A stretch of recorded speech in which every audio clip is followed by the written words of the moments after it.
Police have arrested a teen suspect in that Texas school shooting. Heavily armed police officers storming the school today after officers say an 18-year-old opened fire during a fight. At least 3 people hospitalized, including a 15-year-old now in critical condition. The hours-long manhunt. We're live in Texas.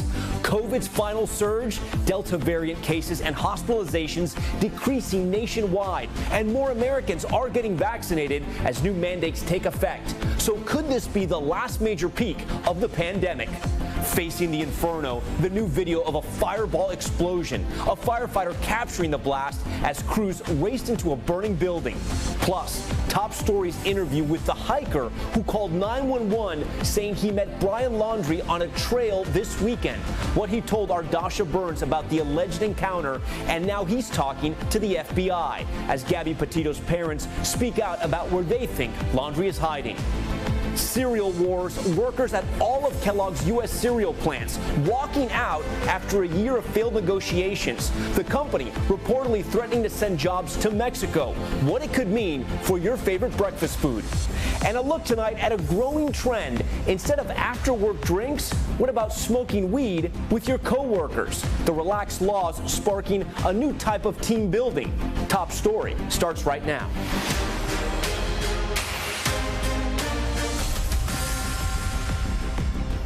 And good evening, I'm Tom Llamas. We begin Top Story tonight with breaking news. Police have arrested an 18-year-old suspect after a shooting at a Texas high school. Local and federal authorities racing to the school in Arlington today. Police say the suspect opened fire after what they believe started as a fist fight. At least 3 people transported to the hospital. A 15-year-old student undergoing surgery. He remains in critical condition. A teacher inside the school sharing this chilling image. Take a look at this, showing his classroom door barricaded as police search for the suspected gunman. The school placed on lockdown with police racing to evacuate hundreds of students onto buses. Police say Timothy Simpkins was taken into custody after turning himself in. He's now facing multiple counts of aggravated assault with a gun. Texas Governor Greg Abbott calling the shooting a, quote, senseless act of violence. And we want to get right to NBC's Sam Brock, who is on the scene in Arlington for Top Story tonight. From above, the picture of horror at a Texas high school. Officers running across school grounds with long guns as students barricaded inside classrooms. It was just like bam, bam, bam, and there were 3 shots. I feel like I'm gonna have to go to school fearing that I'm gonna get shot. The calls coming into Arlington police around 9:15 in the morning, immediately sparking concerns of an active shooter. Tonight, 18-year-old Timothy Simpkins is in police custody after turning himself in, but not before an hours-long manhunt ensued. This is not a random act of violence. This is not somebody attacking our schools.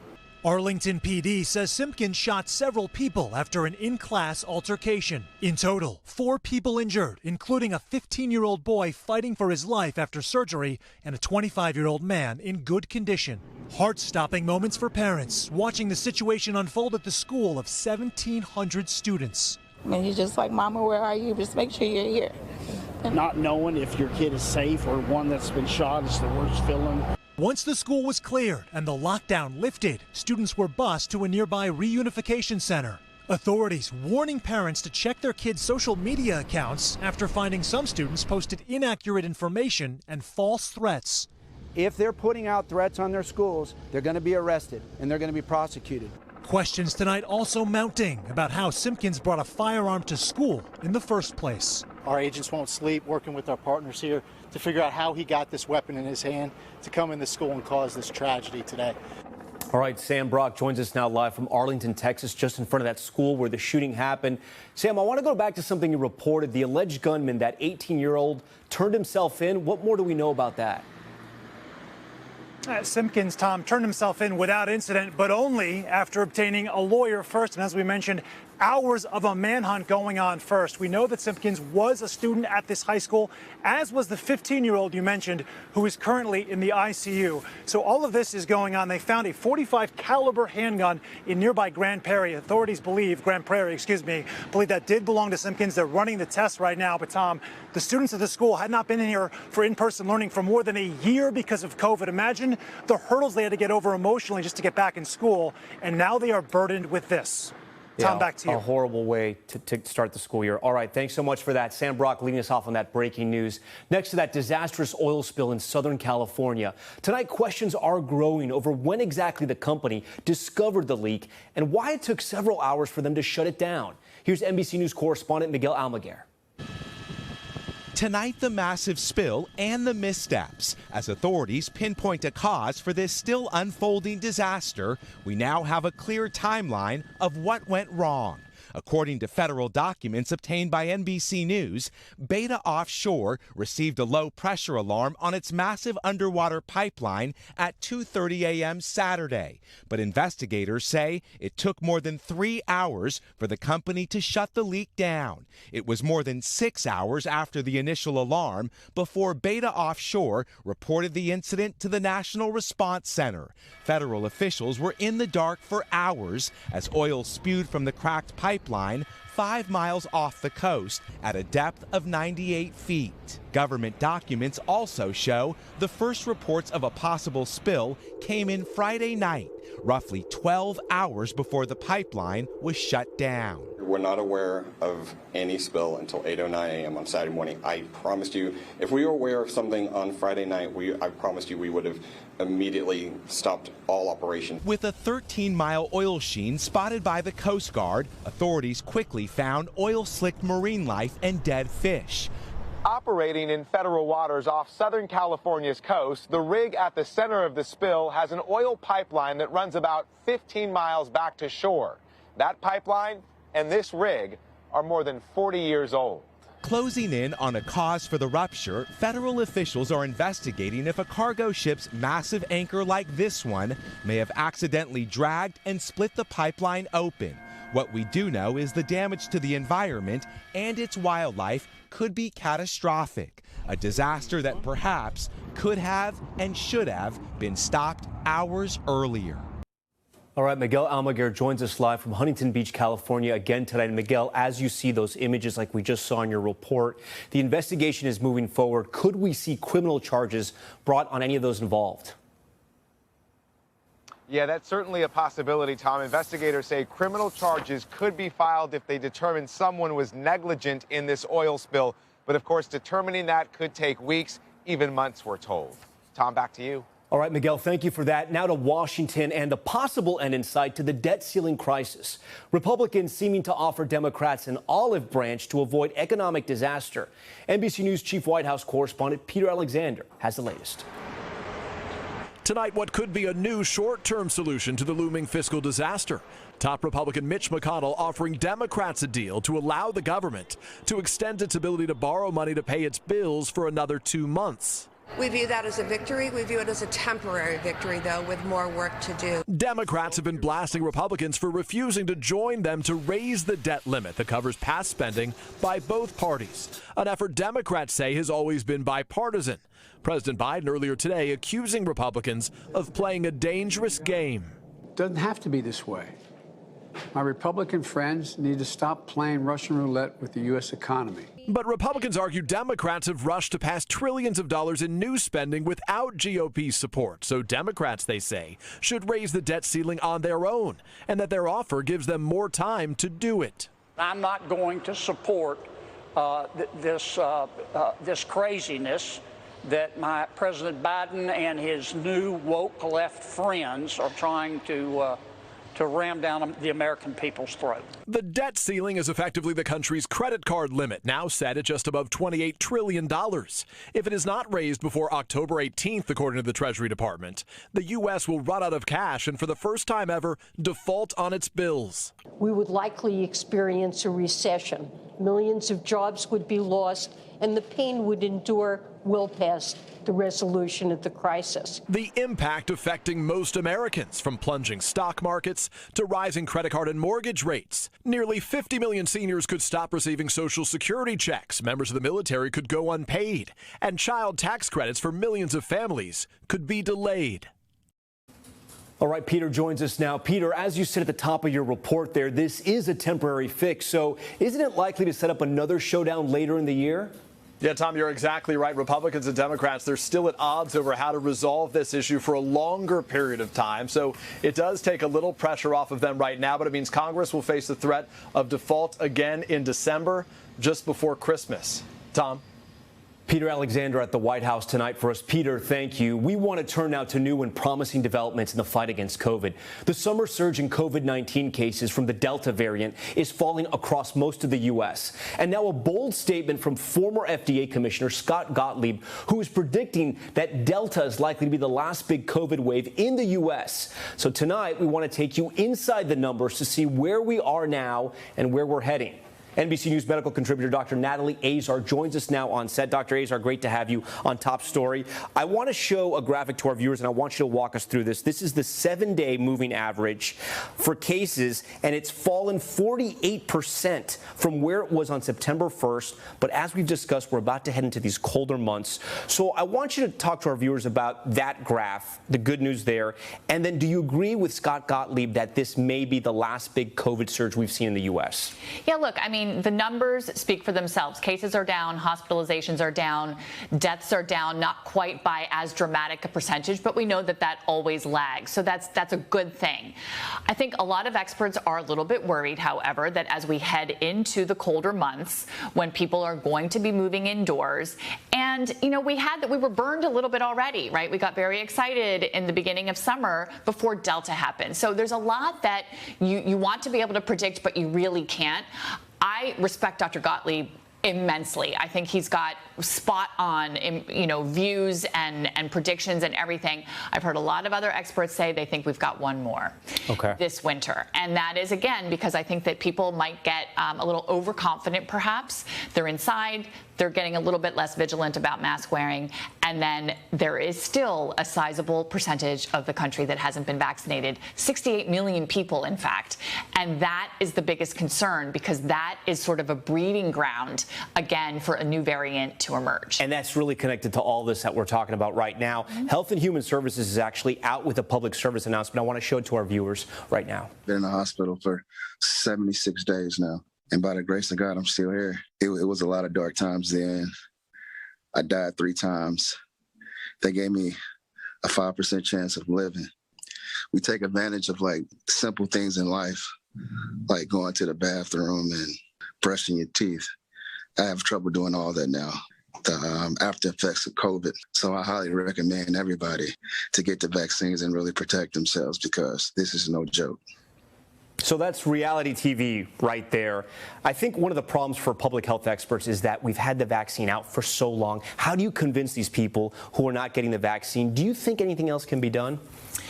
Look, I mean, I applaud these efforts. I definitely do. And I think the focus, can't be with those really recalcitrant, I am not getting a vaccine, it's a hoax. I don't want to say it's a lost cause, but it's probably pretty close to that. I think things like that PSA, that is going to resonate with the people on the fencers, right? The people who just aren't sure and need to sort of see that. You know, we see the patients. I have patients who have long COVID, who are no longer able to be gainfully employed. Young, healthy people whose lives have been completely upended. It's those sort of like first-person accounts that I think are really, moving and have the potential to do that kind of impact. I just worry that, the HHS site is not going to get trafficked by the people we want it to, but I give them all the credit for something like that. I think that those kind of human stories are definitely those kinds of things that I think, can traditionally or historically have more power than just, officials telling people to do something. Dr. Natalie Azar for us tonight. Dr. Azar, thank you for that. Next to the latest in the Larry Nassar sex abuse investigation, the Justice Department now considering charging 2 FBI agents for allegedly lying about how they handled the case. The announcement coming just weeks after searing and emotional testimony from 4 elite gymnasts who say the FBI failed them. Here's NBC News correspondent Ann Thompson. Do you affirm the testimony you From the Deputy Attorney General, an apology and promise of action to the Senate Judiciary Committee and the women gymnasts sexually abused by Dr. Larry Nassar. I do want the committee, and frankly, I want the survivors to understand how exceptionally seriously we take this issue. citing new information that has come to light. The Justice Department taking a second look at the decision not to prosecute two FBI agents for lying about how they initially handled the complaints against Nassar. One is retired, the other fired. Maggie Nichols is one of Nassar's victims. Do you finally feel heard? Most definitely. I feel like us four, we all felt very heard when we got to speak in front of the U.S. Senate. Nichols, one of four gymnasts, including Simone Biles, who told the Senate the FBI failed them. It truly feels like the FBI turned a blind eye to us. What is the point of reporting abuse if our own FBI agents are going to take it upon themselves to bury that report in a drawer? I remember sitting there with the FBI agent and him trying to convince me that it wasn't that bad. The Justice Department insists it is on it. You can be assured there is a sense of urgency and gravity with the work that needs to be done. Urgency and gravity that the women say is 6 years and many victims too late. All right, Ann Thompson joins us now live here in the studio. So, Ann, walk us through this. Larry Nassar has been convicted. He's going to spend the rest of his life in prison. The two FBI agents, as you reported, have either been fired or retired. Correct. So what do the women, the former gymnasts, what do they want now? What they want is an independent investigation, Tom, of USA Gymnastics, the U.S. Olympic Committee, and the FBI, because they want to know why no one did anything to protect them. Remember, they were much younger than they are now. They were in their teens. And so that's the first thing they want. They want the leaders of those organizations, and in particular the two FBI agents, held accountable. But most of all, what they want is the truth. And they feel that once they get the truth, they'll be able to protect all the future gymnasts. They had to live through that abuse, and now they're still fighting to get that truth. All right, Ann Thompson for us. Ann, thank you for that. We want to head overseas now to dramatic and emotional testimony in a French courtroom today. An American survivor of the deadly Paris terror attacks in 2015, now a key witness in the case. Kelly Kobiella has an exclusive interview with the woman who came face-to-face with some of the terrorists. It was the deadliest ISIS terror attack in Europe. And today, the survivors of that nightmare were in court, facing the suspects accused of unleashing it. How did you feel being in that room? It was really, really hard. American Helen Wilson from L.A. was in the Bataclan Theater when gunmen stormed in shooting. Back in September, she told us what she saw. The doors flew open and people were running inside, panicked. In court today, with tears in her eyes, recounting the same terrifying details, telling the judge one of the gunmen shouted, "This is for our brothers in Syria," and describing the moments she was shot and her friend Nick Alexander died. I just held him because that's what I needed to do. And that's what I still need to do. And he's still here and I'm still holding him. The 2015 attacks at the theater, sidewalk cafes, and the National Stadium, where two ISIS suicide bombers struck, left 131 dead and more than 400 injured. The main defendant, French national Salah Abdeslam, described himself as a soldier for ISIS on the trial's opening day last month. Investigators say he's the lone surviving attacker. The trial itself is the largest in French history, taking place in a fortified, purpose-built $9.5 million courtroom with a case file that spans over 1 million pages. The jury will hear testimony from more than 300 witnesses, including Helen Wilson. This is closure. I don't know that we ever truly get closure from a lot of things. I think that things modify, but that they always stay with us. Kelly Kobiella joins us now from Paris. And Kelly, today Helen and one other witness told the court they both saw 4 attackers in the Bataclan Theater. Investigators have maintained there were only 3.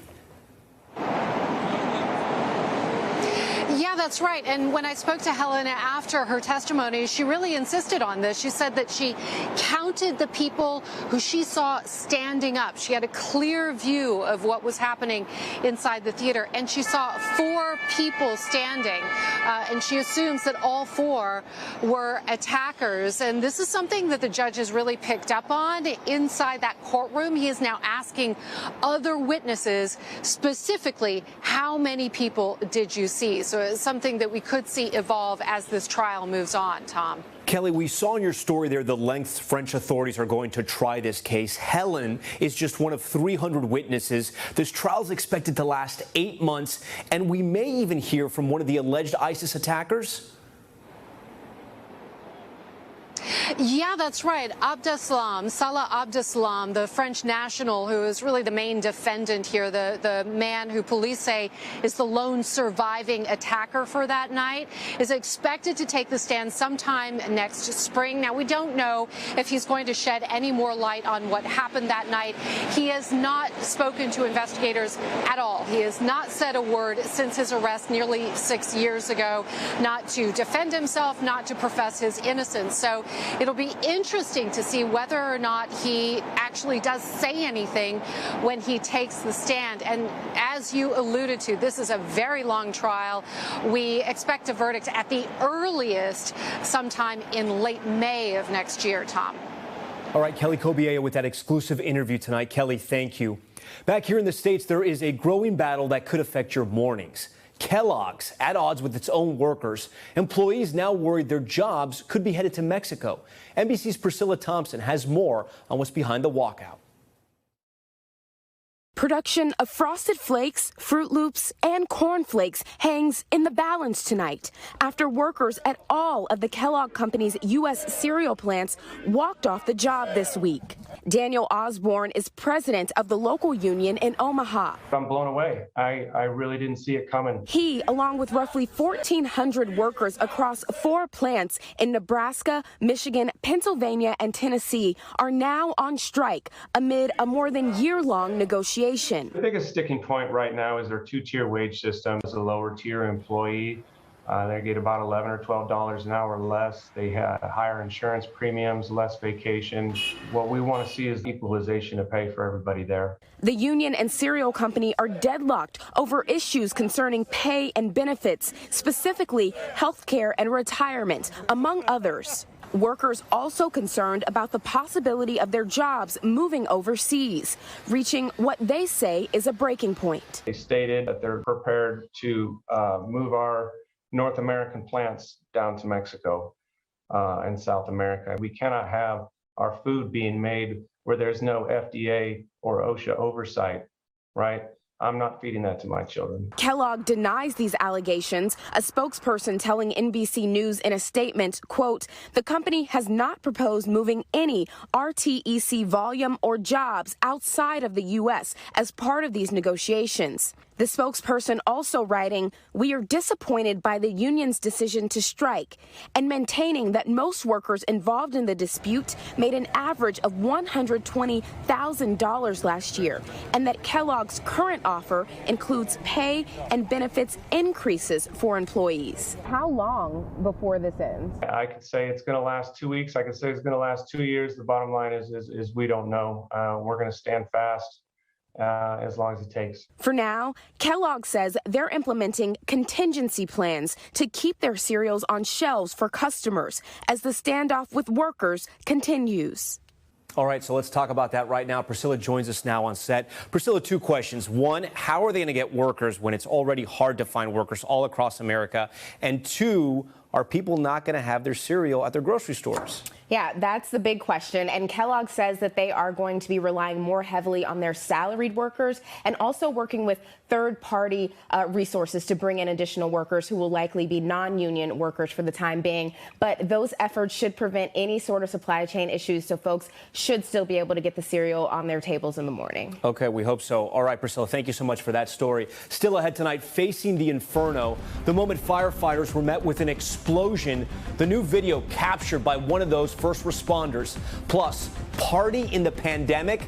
Crowds are big now. Just imagine spring break. The popular resort town already surpassing the number of pre-pandemic travelers. And new developments in the search for Brian Laundrie, a hiker, saying he saw the 23-year-old on a trail this weekend. He spoke with our Dasha Burns today, and she is here on Top Story tonight with what he told her right before speaking with the FBI. You're watching Top Story. We're just getting started.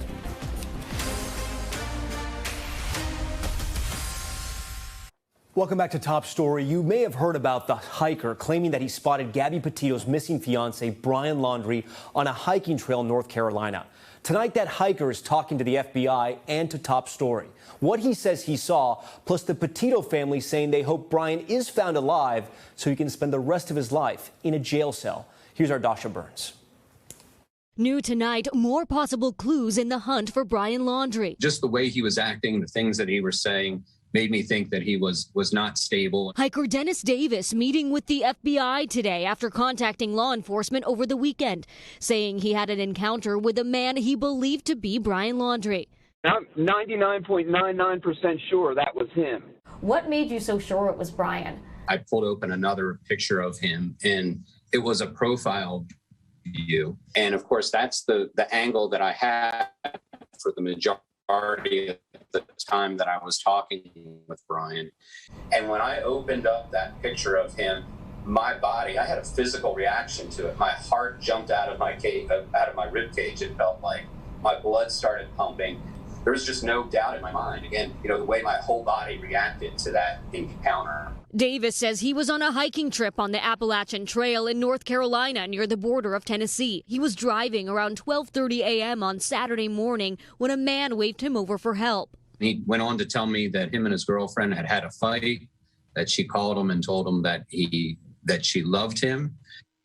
And then he told me he was trying to get to California to see her. I basically sat in my car wide awake for the next 5 hours, because I couldn't go to sleep. I mean, I was just super pumped up. Again, was thinking, let's get the police out here and go catch this guy. The Haywood County Sheriff's Office in North Carolina confirming to NBC News that Davis met with the FBI at their office and saying the Sheriff's Office has received and responded to numerous reports throughout Haywood County over the course of the last week. We will continue to pursue leads surrounding this case as they come in. Laundrie is a person of interest in the Gabby Petito investigation. There's also a federal warrant out for his arrest in a fraud-related case. Gabby's family speaking with Dr. Phil today about the hunt for their daughter's missing fiancé. I just hope he's found.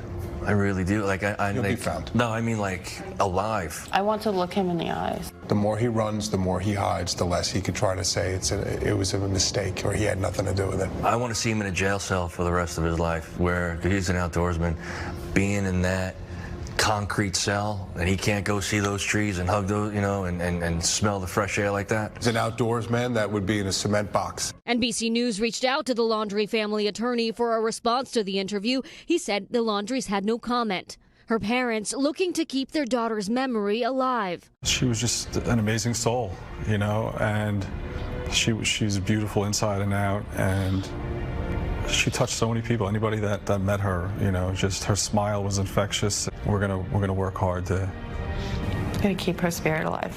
Keeping her spirit going and be positive and just help people, because that's what she would do. And Dasha Burns joins us now live in studio. Dasha, I know you have some new and important details about the timeline of the road trip between Laundrie and Petito. Yeah, Tom, you may remember that dramatic body cam video from Moab police in Utah after officers pulled over Gabby and Brian in their van. Well, the Laundrie family attorney is now confirming some reports that Brian actually flew back home to Florida just days after that encounter. He said the reason he flew home was to obtain some items and to close a storage unit to save money as the couple contemplated extending their road trip. He then flew back to meet Gabby again in Utah on August 23rd. And we know, Tom, that the last text message that Gabby's mom received from her phone was on August 27th. All right, Dasha Burns for us tonight. Dasha, we thank you for that. When we come back, the fallout for Facebook, the company facing allegations they put profits before people.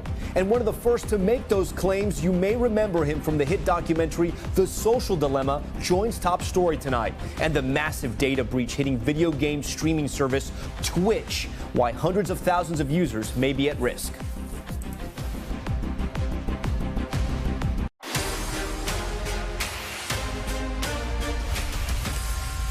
All right, back now with Top Story's news feed, a roundup of what's making headlines across the country. And the Army has identified the soldier killed in a training accident at Fort Bragg. Officials say 30-year-old Private First Class Patrick Hernandez was killed and 4 others injured when their Humvee crashed on base Monday. It's the second deadly vehicle crash on that base since June. To Portland, Oregon, and the explosion caught on camera. Take a look at this. New video showing a fireball erupting from a building as crews rushed in. The video captured by a firefighter who was on the scene. 2 firefighters were hospitalized, but no other injuries were reported. That fire destroying 4 businesses. The cause is still under investigation. Video game streaming giant Twitch has suffered a massive data breach. A hacker posting more than 125 gigabytes of the company's data online. Some of the files viewed by NBC News include apparent payment information for hundreds of thousands of users. It's unclear just how many files were obtained or who is responsible, but the trove of data was labeled Part 1, indicating there could be more to come. And the former home of infamous American gangster Al Capone has a new owner tonight. The mansion in Miami Beach selling for $15.5 million. The property was originally slated for demolition, but historians stopped it. The gangster bought the home back in 1928 for $40,000. He died there of a heart attack 19 years later. No word if there's a vault in there. All right, next tonight, fighting for a home, the average price of houses in the U.S. at an all-time high. But the question tonight, are first-time home buyers being priced out by big financial firms who are pouring billions of dollars into the market? Here's Gabe Gutierrez. Yep, living room here. For Tony Carr, the dance had become all too familiar. See a house? I love this kitchen. Fall in love, make an offer. I was like, oh my God, this is the one. I want this one. And then? And then my offer was declined. The Navy veteran was pre-approved with a loan, hoping to move to Gwinnett County, Georgia, to be closer to her mother. How many offers did you put down? 30. She was offering full asking price, if not more, but kept losing out to all cash offers. And while Tony doesn't know who the buyers were, the Atlanta area is one of the hottest markets for large financial firms, often backed by private equity, that buy up and rent out single-family homes. They're very aggressive. Their offers come in all cash. They come in sight unseen. So as soon as the house hits the market, you got an offer from them. Okay? And they're ready to close within a few days.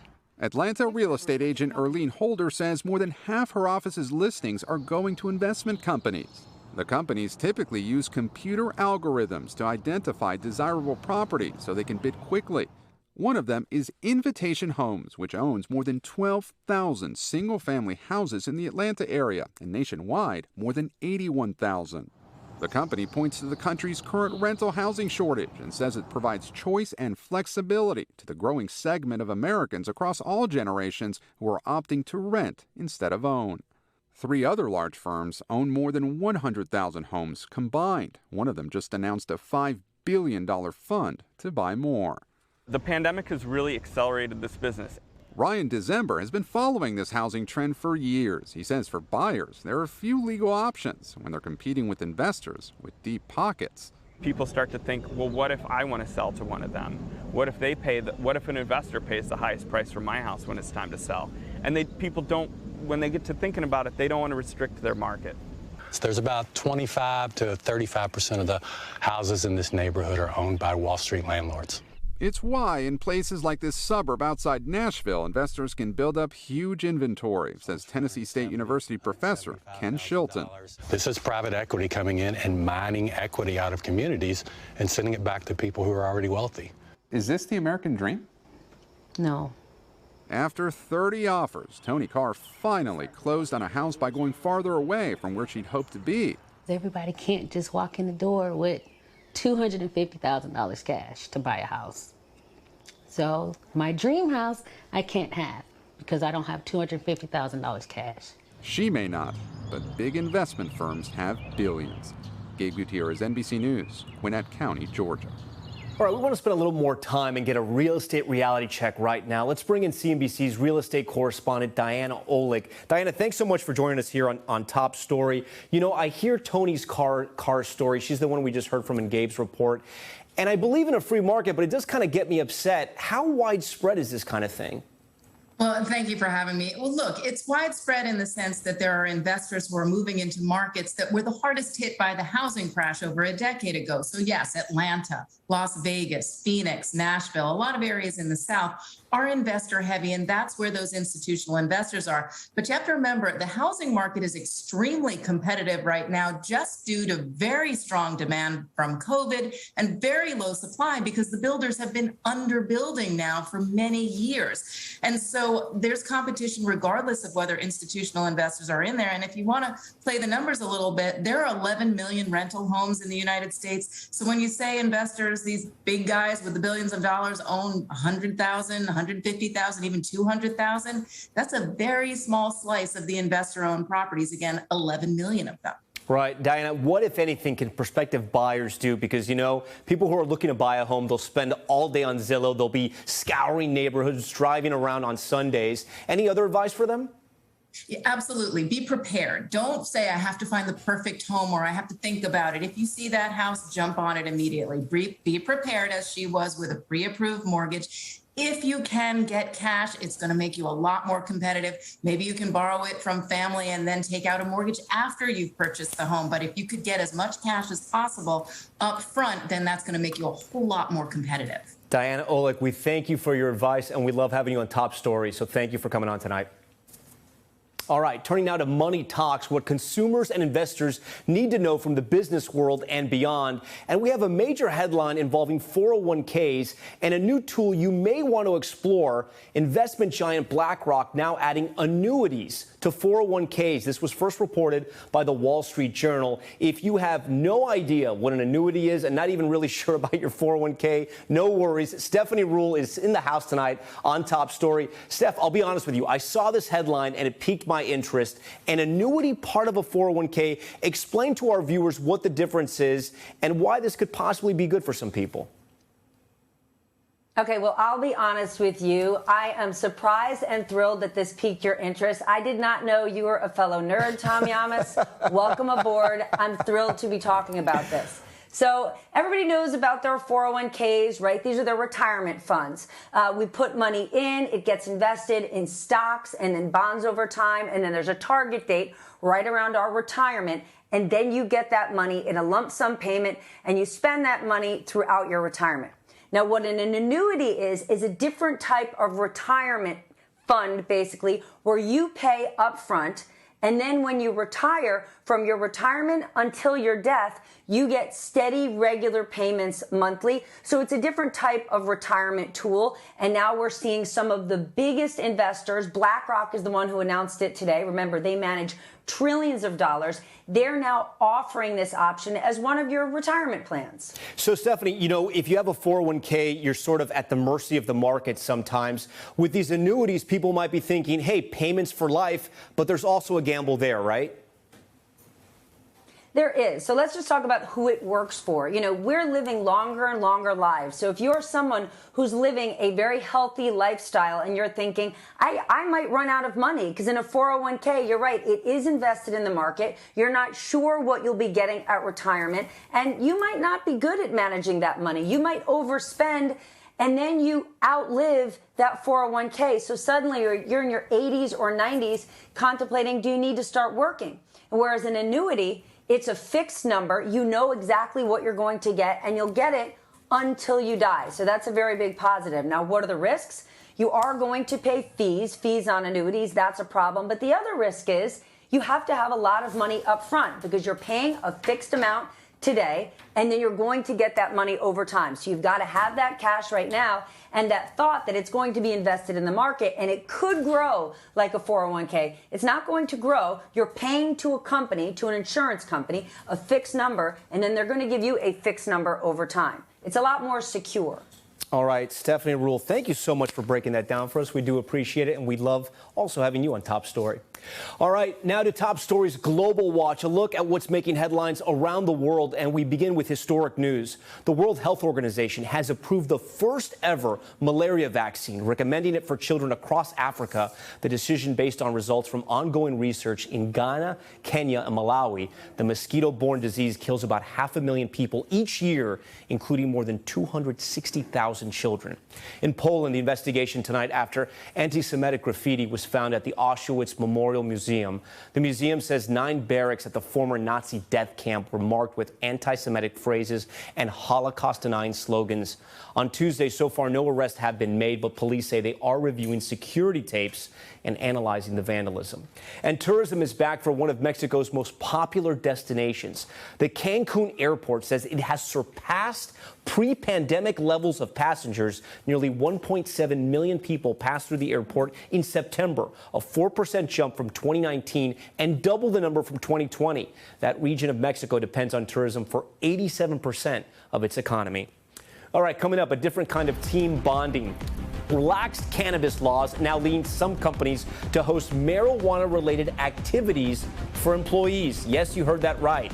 Our own Vaughn Hilliard got a first-hand look at one of them. He did, quote-unquote, research. He's in the house tonight for us with more on this growing trend. You're watching Top Story.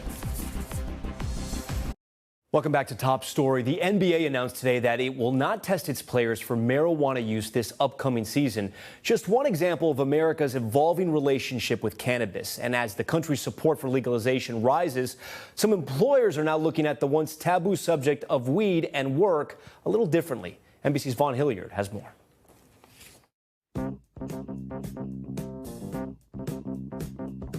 This is not your normal company team bonding. This is the best joint I've ever made. Probably not the best one at the table. But for this public relations firm, this is how they do it. So just throw the weed in the grinder, close it up, and just grind it up as best you can. What is the purpose of this, though? Part of our company culture is that we like to do team building activities, and working in the cannabis industry, what better way than to learn how to roll a joint? And has everybody done it before here?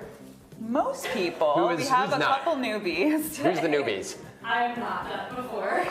That is Trisha White, a newly hired junior accounts executive. This is my first job. This is your first job? My first real job. And this is your first time rolling a joint? It is my first time rolling a joint. A lot of firsts going on. It's because of this woman, Rosie Matteo. She hired Trisha to join her PR firm. They represent 60 companies that all work in the cannabis industry and hope they can help weed become less taboo at other workplaces, too. I much prefer, as a CEO of a company, to have my employees go out after work and consume cannabis and do things together, as opposed to, going out and having some drinks and coming in hungover the next day. So I think people need to look at this as just a different culture now. Cannabis is part of mainstream culture, and we're embracing that as well. Just how big of a business are we talking about? This year alone, cannabis industry in the U.S. will do $24 billion, according to estimates. 5 years from now, $100 billion. There are no other industries that are growing at this pace. The receptiveness to marijuana is only increasing. This is the climb in America's support. 30 years ago, 16%. Today, about 2/3 of Americans. And now some major corporations are adjusting with the times. Amazon, the biggest, saying in a statement this summer, "We've changed course. We will no longer include marijuana in our comprehensive drug screening program and will instead treat it the same as alcohol use." In just today, the NBA saying it will not subject players to random drug tests for marijuana this season. Companies are coming to grips with the fact that society has changed its view of marijuana usage dramatically. And laws in cities and states are changing too. Here in New York, a company cannot fire you for using marijuana outside of work hours. And if you're applying for a job, that company, they can't turn you down because of a positive test. But most states have yet to grant those protections, and many companies are able to rely on federal drug testing laws for safety-sensitive jobs. Federal rules require substance testing for certain kinds of jobs, like truck drivers. Essentially, your message to employers is get used to this. The tide is changing. People are choosing cannabis, and employers have to embrace that if they want great talent. Matteo is paving the way for some other employers just to get with it. Cheers. All right, Vaughn Hilliard joins us now on set. Vaughn, I'm sure that was a fun story to cover. I think it's interesting that all of those people were totally cool and fine with us doing the story and appearing on camera. It shows how far we've come, I think, as a country with marijuana. But I'm curious, do the employers that allow this, do they find that maybe sometimes employees take it too far, they get high at work, come into work high, those kinds of things? Right, and of course these protections don't extend to being intoxicated in the workplace, whether it be alcohol or whether it be cannabis. At the same time, there are some certain jobs in which federal regulations will still apply. truck drivers, subway operators, pilots. There are federal regulations in place. Even if you're in one of these localities or in a state in which there are these employment protections, some of those types of jobs, we call them, right, these safety specific jobs, those individuals still are not, because marijuana is still illegal at a federal level, those do not apply to them. All right, Vaughn Hilliard for us. A very interesting story tonight. Vaughn, we thank you for that. All right, next to the Facebook fallout, whistleblower Frances Haugen alleging on Capitol Hill that the social media giant put profits over people, something many industry insiders have long suspected. And our next guest was one of the first people to raise this issue in the hit Netflix documentary, The Social Dilemma. A lot of people think Google's just a search box and Facebook's just a place to see what my friends are doing. What they don't realize is there's entire teams of engineers whose job is to use your psychology against you. All right, Tristan Harris joins us now. Tristan, I'm so happy that you're on Top Story tonight. You are the founder of Humane Tech and a former Google design ethicist. You know, what you said in that clip definitely lines up with what we heard from Haugen this week. You've described Facebook as Zuckerberg's Frankenstein, but I want you to explain that to our viewers because it has to do with incentivizing engineers. Yeah, thank you so much for having me on, Tom. I mean, this hearing, Frances Haugen, I think, is going to be considered a hero for providing evidence for things that so many people in our community have been saying for a long time. People have heard, I mean, this sounds like news, that water is wet, that Facebook causes polarization or teen mental health issues. As you said, let's break it down in a very simple way. Facebook changed its algorithm in 2018. It changed what ranking it does to show what you see in the newsfeed. And they had evidence that it made political parties across Europe go more negative and divisive. So let me give you a concrete example. You're a political party in Europe. You used to be able to publish a paper on, say, agricultural policy. Elect me and I'll do this on agriculture. And it would get a lot of traffic. And then Facebook changed the algorithm. And now they said we only get traffic if we say negative things about our political opponents. And we don't want to do that, but we know you changed your algorithm. That's the only thing we can do to get attention. And so what it shows is that we don't have kind of a political marketplace with Adam Smith's invisible hand guiding it. We have instead Zuckerberg's digital hand, which controls what we see and what we don't see and controls what will get attention and won't get attention. And when you realize that at scale, that every time you flip up in Facebook or you flip up in Instagram or Twitter, that's all the same, really. We shouldn't call it the Facebook files. It might as well be called the Twitter files or the TikTok files. You have $1 trillion of AI supercompute power that's pointed at your brain that says, let me find the next fault line in society. Is it vaccines? Is it masks? And it makes us hate our fellow countrymen and women, right? I mean, you almost might say that Facebook's business model is ruining the Thanksgiving dinner table, because you show up at the dinner table and everyone's been living in a different Truman Show or a different reality. And as we've said, people know that this is true. They've had the intuition, they've seen the film, but Frances has provided the receipts that this is indeed the case. You know, Tristan, it's funny because there has been sort of this arc with social media. I'll remember when Twitter first came out and the Arab Spring happened, and it was sort of this tool that everyone was using, not only reporters, but activists. And then with Facebook, we've done numerous stories where relatives have connected with people. People have found things they have lost on Facebook. But now it's definitely taken a turn. Do you think it ever swings back? Well, I do this work because I have a hopeful vision that we can get to a world of humane technology, where technology plus a democracy equals a stronger democracy. My biggest fear is that, if you look over at China, we can notice that digital authoritarian countries are consciously employing tech across their society, but to make stronger authoritarian societies, which is not what we want.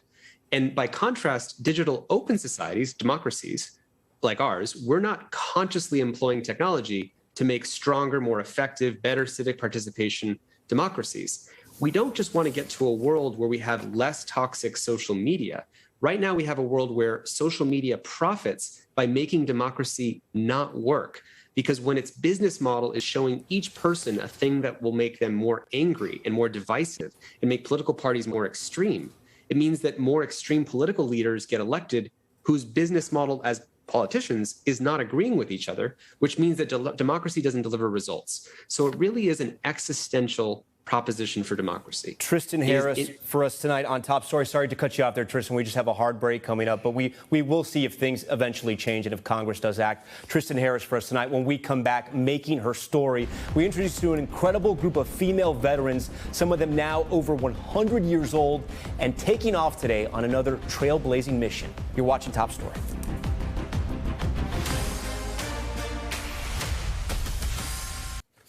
Finally tonight, the special honor for a group of trailblazing female veterans who are making history once again.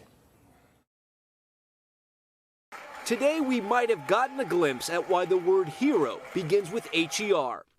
Nearly 100 women came together today, veterans who some say they felt they weren't fully seen. Today, they were heard. They are sisters in arms, reunited on the first all-female honor flight. Their destination, the nation's capital, for a day-long visit to the city's monuments built to honor their service and courage. All of this part of Operation Her Story, an initiative dedicated to highlighting contributions of women in the military. We're finally being recognized as part of the service. 99-year-old Betty Hortzman fought in World War II. She spent 18 months in the South Pacific as a physical therapist. I just knew I could contribute something with my profession. In Washington, many of the veterans who fought in World War II, Korea, and Vietnam meeting for the first time, paying tribute to the nearly 2 million women who are veterans in the United States. They were greeted with cheers and a live band and spent the day visiting those monuments, including the Women Veterans Memorial and the Tomb of the Unknown Soldier. Well, it'll open up people's minds to let them know that, yes, we had some critical roles that we played, and even before me, there were critical roles that women played in the armed forces. And I just hope people will now say, hey, you were in, instead of, oh, was your husband in? A day to honor America's heroines and a historic flight to remember their legacy. And we honor all of their service. Thanks so much for watching Top Story tonight. I'm Tom Yamas in New York. We will see you tomorrow night. Good night.